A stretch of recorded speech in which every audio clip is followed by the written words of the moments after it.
De humoriste populaire quelques années plus tôt se retrouve propulsé chef de guerre.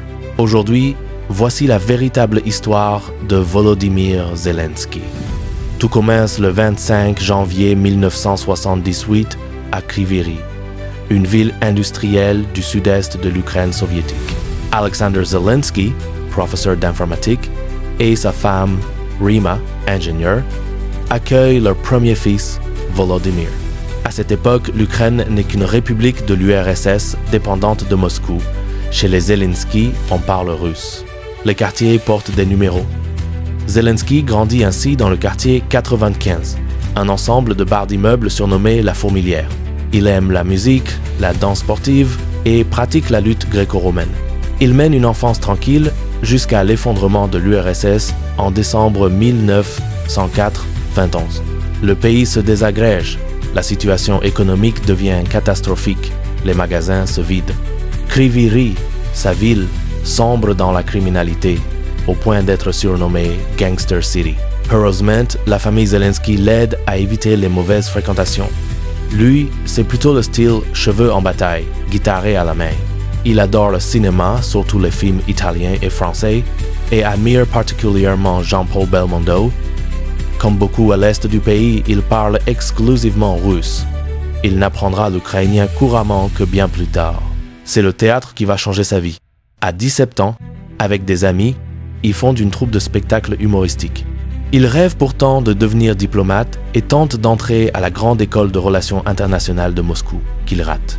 Il se rabat donc sur des études de droit, tout en regardant l'émission humoristique russe KVN, très populaire. Avec sa troupe, il rêve d'y participer. Après des mois de répétition, ils sont finalement sélectionnés en 1998 pour représenter leur ville. Leur première participation est un échec, mais ils reviennent l'année suivante et remportent la compétition. Le groupe prend alors le nom Kovardo 95 en hommage à leur quartier. Leur succès explose, tournées, émissions, sketchs, célébrités dans toute l'ex-URSS. Même des dirigeants comme Medvedev ou Ayushchenko les engagent pour des spectacles privés. Lors d'un de ces événements, Zelensky croise pour la première fois Vladimir Poutine, qui ne semble pas apprécier leurs blagues très piquantes. En 2003, Zelensky est l'un des visages les plus connus du divertissement ukrainien et russe. KVN lui propose un poste de rédacteur de l'émission, mais il refuse pour rester fidèle à ses amis. Il fonde alors son propre studio de production, Kvartal 95, qui signe rapidement un contrat avec la chaîne 1+1, appartenant à l'oligarque Igor Kolomoïski, un personnage clé dans l'avenir de Zelensky. Sa carrière explose encore. Vie de luxe à Moscou, amitié avec les célébrités, participation à Danse avec les stars en 2006 qu'il remporte. Il est marié à Olena, scénariste dans sa société, mais en 2013, tout bascule avec les manifestations de Maïdan. Le président Yanukovych refuse de signer un accord avec l'Union européenne. La jeunesse de Kiev se révolte. L'Ukraine est profondément divisée entre pro-russes et pro-européens. Les affrontements font 120 morts. Yanukovych fuite, mais dans l'est et le sud du pays, des séparatistes pro-russes s'opposent à la révolution, entraînant une guerre dans le Donbass soutenue par Moscou. Zelensky, lui, est profondément touché par ces événements. Malgré son image de star moscovite russophone, il soutient la révolution, ferme ses bureaux à Moscou et prend publiquement position. Il commence alors à imaginer une série dénonçant la corruption en Ukraine, sans imaginer à quel point la fiction allait rattraper la réalité. De l'écran au palais présidentiel.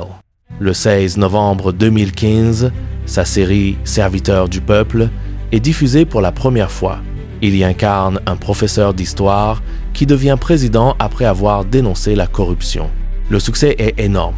20 millions de téléspectateurs, la moitié du pays. Beaucoup commencent à le voir comme un véritable leader politique. Des gens l'appellent même Monsieur le Président dans la rue. En 2017, il rejoint un petit parti politique qu'il renomme Serviteur du peuple. Officiellement, ce n'est pas un projet politique. Officieusement, tout le monde s'en doute. Le 31 décembre 2018, alors que la chaîne 1+1 doit diffuser les vœux du président Poroshenko, c'est Zelensky qui apparaît à l'écran. Il annonce sa candidature. Même sa femme n'était pas au courant. Il ne fait presque pas campagne. Pas de débat, pas d'interview, quelques vidéos sur Instagram pour 5 millions d'abonnés suffisent. Il promet la paix dans le Donbass, la lutte contre la corruption et une rupture totale avec la classe politique traditionnelle, mais sa campagne reçoit aussi des aides décisives. Kolomoïski, le milliardaire, multiplie les coups de pouce médiatiques. Son propre personnage, Vassily Goloborodko, incarne parfaitement l'antisystème que les Ukrainiens attendent. Le 31 mars 2019, Zelensky arrive largement en tête au premier tour. Le débat de l'entre-deux tours organisé dans un stade est un véritable spectacle. Le 21 avril, Zelensky est élu président avec 73% des voix. Un record absolu. La réalité du pouvoir. Volodymyr Zelensky prend ses fonctions le 20 mai 2019. À 41 ans, l'ancien humoriste s'installe à la présidence avec ses proches du studio Kvartal 95. Beaucoup critiquent cette arrivée massive d'amis dans l'appareil d'État. Il dissout aussitôt le Parlement et organise des législatives anticipées. Son parti, pourtant récent, obtient la majorité absolue. Ce sont des députés jeunes et totalement novices. Zelensky lance alors des réformes. Lutte anticorruption, modernisation de l'administration, digitalisation des services publics, rénovation des routes. Son gouvernement, très rapide, est surnommé le Turbo Regime. Mais malgré ces initiatives, il n'est pas pris au sérieux par tout le monde. Il rencontre Vladimir Poutine à Paris fin 2019 pour relancer les négociations de paix, mais la discussion reste stérile.